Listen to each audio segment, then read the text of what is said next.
अजमेर के चौहान वंश पढ़ लिए थे हमने, अजमेर के चौहान सम्राट पृथ्वीराज चौहान के बारे में पढ़ लिया था। और दूसरा रणथंभौर के चौहान हमीरदेव चौहान के बारे में पढ़ लिया था। आज हम पढ़ेंगे बहुत ही शानदार, बहुत ही खतरनाक कानड़देव चौहान। कानड़देव चौहान जालोर के चौहान वंश का सबसे पराक्रमी शासक था। जालोर पड़ता है यहाँ गुजरात से सटा हुआ। जालोर पर चौहान वंश की स्थापना कीर्तिपाल ने की थी। इसके बारे में मुहणोत नैणसी ने कहा था कि तू एक महान राजा, कि तू एक महान राजा। तो बात है 1305 ईस्वी की। 1305 ईस्वी में जालोर का शासक कौन बन गया? कानड़देव चौहान। इसका शासनकाल था 1305 से 1311। कानड़देव चौहान के समय दिल्ली का सुल्तान कौन था? अलाउद्दीन खिलजी।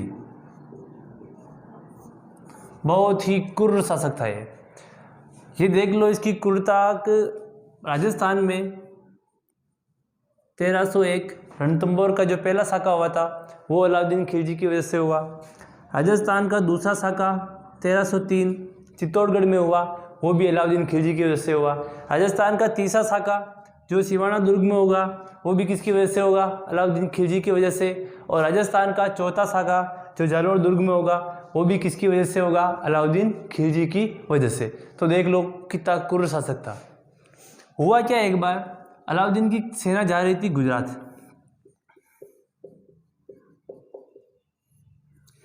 बीच में कानड़देव का देश था जालोर। तो सेना क्या 30-40 हज़ार सैनिक होते थे, तो फसलों को नुकसान पहुंचाते थे। तो अलाउद्दीन खिलजी ने कानड़देव से कहा भाई रास्ता दे दे, गुजरात जाना है। कानड़देव मना कर दिया, बिल्कुल नहीं दूँ। अलाउद्दीन खिलजी ने कहा भाई क्यों नहीं दे रहे? कानड़देव चौहान ने कहा तू आदमी सही कौन है? 1301 1303 दो साके हुए, इसकी वजह से हुए। इसने कहा यार आदमी सही नहीं है, नहीं दूंगा। अलाउद्दीन खिलजी ने कहा भाई कोई बात नहीं, नहीं दे तो नहीं दे, हम इधर से होके चले जाए। ये जालोर से बाहर होके गुजरात आ गया। यहाँ सोमनाथ मंदिर को लूटा। कहते हैं 5-6 शिवलिंग यहाँ थे, उनको लेके वापस जा रहे थे। तो यहाँ जालोर के पास इनके सैनिकों के धन को लेके, धन के बंटवारे को लेके आपस में झगड़ने लगे। इस बात का पता चला कानड़देव को। तो कानड़देव ने कहा साले को मना कर दिया, रास्ता नहीं दिया, फिर भी वापस आ गया। तो कानड़देव के जो 2 सेनापति थे, जेता व देवड़ा, जेता और देवड़ा के नेतृत्व में इसने सेना भेजी। इतना खतरनाक आक्रमण किया कि इनको पता ही नहीं चला किधर भागना है, क्या करना है। सेना भाग गई, बिखर गई, इधर उधर भाग गए। और कानड़देव ने सारे शिवलिंग और जो भी सोना था वो इनसे वापस लेके वापस कहाँ पहुँचा दिया? सोमनाथ मंदिर गुजरात। अलाउद्दीन के सैनिक गए अलाउद्दीन के पास। इन्होंने कहा अरे मारिया माँ का हंडे तो कानड़देव या की दी, बहुत जोर का मारिया। तो अलाउद्दीन खिलजी ने कहा कि चलो अगला आक्रमण अपना कानड़देव पे होगा। तो अलाउद्दीन खिलजी ने कानड़देव के ऊपर आक्रमण किया और सेना भेजी। किसके नेतृत्व में? एन मुल्क मुल्तानी। एन मुल्क मुल्तानी के नेतृत्व में जालोर के ऊपर आक्रमण किया। और तो कहते हैं कि एन मुल्क मुल्तानी और कानड़देव के मध्य संधि हो गई। और उस संधि के तहत अब 2 बातें होती है। एक तो एक ग्रंथ है कानड़देव प्रबंध,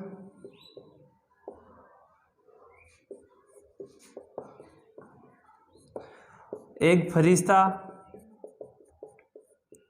वीरमदेव सोनग्रारी बात,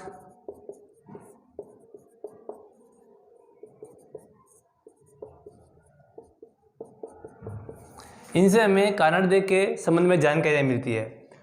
तो फरिश्ता क्या कहता है? जब एन मुल्क मुल्तानी जालोर पर आया और कानड़देव और इनके मध्य संधि हुई तो कहते हैं कि कानड़दे को अलाउद्दीन खिलजी ने उनके दरबार में बुलाया। कानड़दे गया दरबार में, यहाँ बैठे थे सभी आसपास के राजा बैठे थे और अलाउद्दीन खिलजी भी बैठा था, सभी बैठे थे। तो अलाउद्दीन खिलजी ने कहा कि हिंदुस्तान में ऐसा कोई शासक नहीं है जो मुझसे मुकाबला कर सके। कानड़दे ने कहा क्या कह रहे, मतलब ये अलाउद्दीन खिलजी इस कानड़दे को किसी प्रकार उकसाना चाह रहा था। इसने वापस कहा कि हिंदुस्तान में ऐसा कोई भी शासक नहीं है जो मुझसे मुकाबला कर सके। कानड़दे ने कहा एक बार पाछा कीजिए। अलाउद्दीन खिलजी ने कहा कि हिंदुस्तान में ऐसा कोई भी शासक नहीं है जो मुझसे मुकाबला कर सके। कानड़दे ने तलवार निकाली। अलाउद्दीन खिलजी इन हाथों ने हथियार छोड़े, चलाना नहीं भूले। आया ना जालोर, जालोर पड़ता है सूखड़ी नदी के किनारे, सल्ट दूंगा। आया ना जालोर। कहते हैं कि ये इसको चुनौती देके वापस जालोर आ गया था। ये कारण तो बताता है फरिश्ता, और दूसरा कारण बताता है कानड़दे प्रबंध। इससे हमें जानकारी मिलती है कानड़दे प्रबंध की होती है लव स्टोरी। इसने इस युद्ध को लव स्टोरी आधारित बताया था। कहते हैं कि एन मुल्क मुल्तानी जब यहाँ आया था, कानड़दे और इसके मध्य संधि हुई थी। तो कहते हैं कि कानड़दे का एक बेटा था, पुत्र था, उसका नाम था वीरमदेव। कहते हैं कि वीरमदेव को अलाउद्दीन खिलजी के दरबार में नियुक्त कर दिया गया। ये बात कौन बताते, किस ग्रंथ से मिलती है हमें, कानड़दे प्रबंध से मिलती है। ये लो भाई, वीरमदेव नियुक्त हो गया अलाउद्दीन खिलजी के दरबार में। अलाउद्दीन खिलजी की लड़की फिरोजा और ये वीरमदेव। अब वीरमदेव जैसे ही अलाउद्दीन खिलजी के दरबार में नियुक्त हुआ, फिरोजा को ये पसंद आ गया। अब फिरोजा चाय की पूछे तो भी वीरमदेव ने, पानी की पूछे तो भी वीरमदेव ने, रोटी की पूछे तो भी वीरमदेव ने। वाह को अदन बेस वीरमदेव की माड़ा जपे। एक दिन ध्यान है कतरो दिन भी रहे। एक दिन फिरोजा कर दियो इकहार, आई लव यू। वीरमदेव को बोला भी मैं तुमसे प्यार करती हूँ। वीरमदेव बोले तू करे मैं न करूँ। फिरोजा बोली भी कमी की है हमारा में, पूरे भारतवर्ष दिल्ली के सुल्तान की बेटी हूँ मैं, क्या कमी है। वीरमदेव बोला कि तेरे में कमी नहीं है, तेरी फैमिली का बैकग्राउंड सही नहीं है। फिरोजा ने कहा भी कि बैकग्राउंड में क्या कमी है, कि थारी मम्मी चिमना मोहम्मद शाह के साथ में लग रही है, और तेरे पापा अलाउद्दीन खिलजी चित्तौड़ के राणा रावल रतन सिंह की पत्नी पद्मिनी के साथ में लगा हुआ है, और तू मेरे साथ, फैमिली का बैकग्राउंड सही नहीं है। मना कर दिया था वीरमदेव ने फिरोजा को। फिरोजा गई, पापा ने कहा अब पापा छाओ तो वीरमदेव वरना मरूँ मैं तो। अलाउद्दीन खिलजी ने कहा कोई बात नहीं बेटी, वीरमदेव को बुलाते हैं। वीरमदेव को बुलाया। वीरमदेव को कहा भाई क्या बात है रे, ये लड़की कह रही तो शादी कर ले। वीरमदेव ने मना कर दिया। अलाउद्दीन खिलजी ने कहा कि मैं तुझे एक रात का समय देता हूँ, अच्छे से सोच विचार कर ले, तेरे गले के लिए हार चाहिए या तलवार, सुबह उठ के जवाब दे देना, और जवाब भी पॉजिटिव आना चाहिए। वीरमदेव क्यों अच्छी ब्याती मंडीरा अब ही करावा, पापा आर पसई दौड़े। वीरमदेव रातों रात फरार कटा गयो जालोर। फिरोजा सुबह उठी। फिरोजा को विश्वास था कि दिल्ली का सुल्तान ने धमकी दी है तो मना तो कर ही नहीं सकता। सुबह उठी, जानू जानू जानू जानू जानू, कमरा में जानू और कोई जानूड़ो कई कौन है। फिरोजा ने कहा बहुत धोखे दिए, नज़र से दूर जा निकला, हमने जिससे प्यार किया वो तो बेवफा निकला। रोती रोती की पप्पा ने कहा पप्पा पप्पा। वीरमदेव भाग्यो। अलाउद्दीन खिलजी ने कहा बेटी जाने दे, बहुत सारे सुल्तान हैं उनसे शादी करूँगा तेरी, लेकिन फिरोजा नहीं मानी। अब फिरोजा आ गई, कहते हैं फिरोजा आ गई जालोर। 7 समुंदर पार में तेरे पीछे पीछे आ गई। कहाँ आ गई? जालोर। जालोर कानड़दे को कहा राजा जी न्याय करो मेरे सागे, आप तो पृथ्वीराज चौहान के वंशज हो। कानड़दे ने कहा बोल बेटी क्या हुआ। तो फिरोजा ने कहा कि मैं वीरमदेव से शादी करना चाहती हूँ, इससे प्रेम करती हूँ। कानड़दे क्यों छोरा खंदाई और छोरों की गाड़ी उड़े। वीरमदेव को बुलाया। वीरमदेव या कई कह रही रहे। तो वीरमदेव ने कहा भी पिताजी आ तो करे लेकिन मैं न करूँ।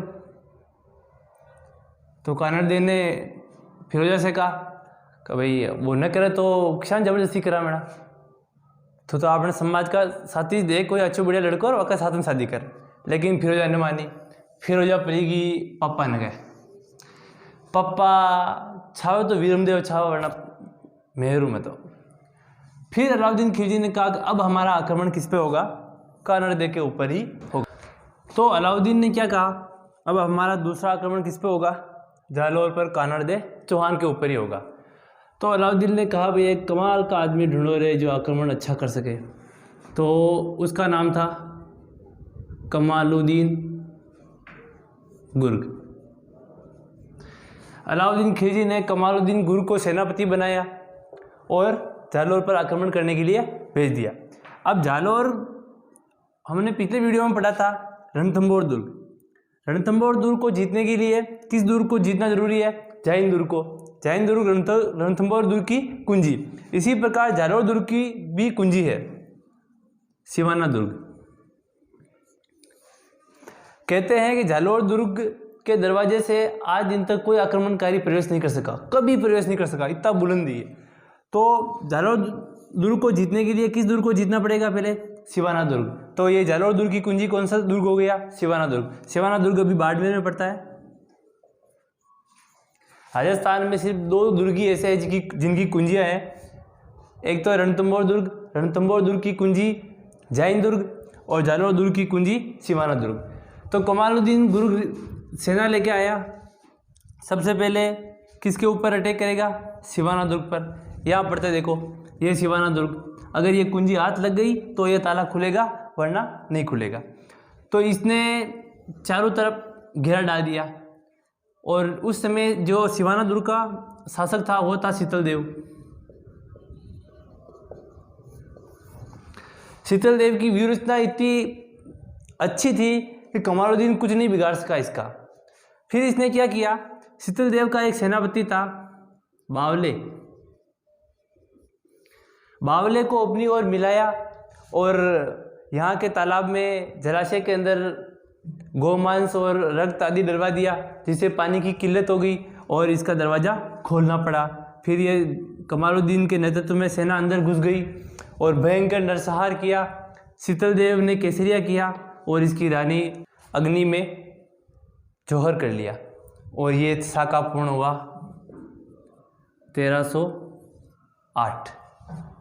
शीतलदेव यहाँ मारा गया और जो भी रानियाँ थी उन्होंने जौहर कर लिया। 1308 में साका किसकी वजह से हुआ, अलाउद्दीन खिलजी की वजह से हुआ। फिर कमालुद्दीन सिवाना दुर्ग का नाम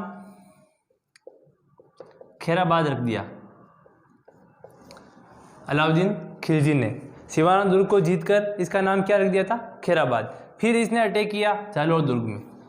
जालौर दुर्ग के चारों तरफ करीब 2 साल तक घेराबंदी रही, फिर भी इसको जीता नहीं जा सका, क्योंकि इसके दरवाजे से तो कोई प्रवेश कर ही नहीं सकता। तो फिर कहाँ से प्रवेश करे, तो इन्होंने गुप्त सुरंग का पता लगाया।